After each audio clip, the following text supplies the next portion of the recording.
Hi, I'm Quentin Stamler. And I'm Tevin Gill. Today, we're going to be answering some questions about our BC carbon tax policy to the Government of Canada. Quentin, what exactly is the carbon tax policy? Well, BC in 2008 implemented a carbon tax policy. This involved a $10 fee per metric ton for corporations that were consuming fossil fuels.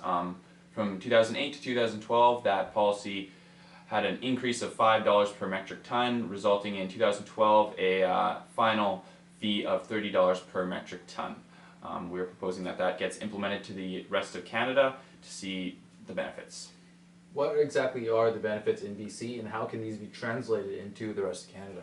Well, in BC, they saw a reduction of emissions as well as a stimulus in the innovation and for new technologies and alternative fuels. Also, the benefits included higher government revenue, which resulted in tax breaks for corporations as well as citizens. Um, in the economic environment as well as the environmental aspect, what are some of the impacts that a carbon tax can have? Well, BC saw a overall GDP growth over the 5 years of 4.7%, where the rest of Canada only saw a 3.9% increase. So you can see the difference there.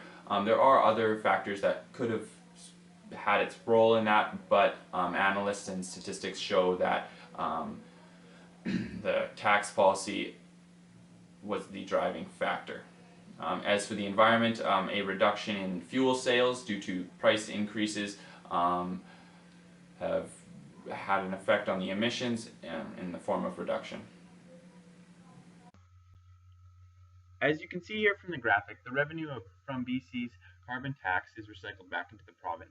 721 million goes towards business tax cuts, another 190 million for low-income tax cuts, 228 million for personal income tax, and another 136 million in other tax cuts.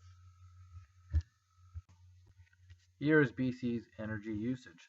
Most of our energy comes from hydro, but we still rely on diesel generators in the upper north parts of our province. Since the introduction of BC carbon tax, we have invested more into solar and wind energy, and this trend can be adopted by all of Canada. Carbon tax promotes innovation as well as sources for alternative energies.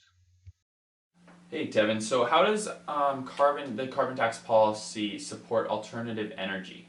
Well, what happens is when a business or corporation has a tax on their fossil fuel consumption, they're more likely to be investing in alternative energies because there is no taxes on wind, solar, nuclear energies, and these types of alternative energies promote innovation within our community as well as sustainable for our future.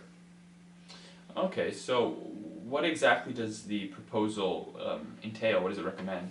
So we have three proposals for the government in Canada. The first one, being the obvious, would be just adopting BC's policy the way it is, with the same fees per metric ton and the same discounts that apply for tax cuts. If that is not an option, our second proposal would be apply the BC carbon tax policy, but with modification to the rates based on demographic factors.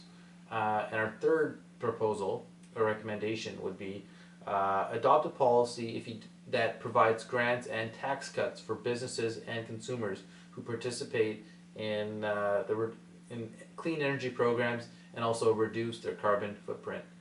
Okay, so what do you conclude from this policy?